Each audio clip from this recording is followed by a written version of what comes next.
Outer ring road విషయంలో CM Revanth Reddy Nizamabad కు మొండి చేయి చూపారని బీజేపీ ఎంపీ ధర్మపురి అరవింద్ విమర్శించారు.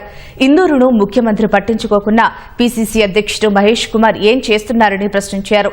రైతులు పోరాడి తెచ్చుకున్న పసుపు బోర్డు కార్యాలయానికి రాష్ట ప్రభుత్వం స్థలం కేటాయించడం లేదని మండిపడ్డారు.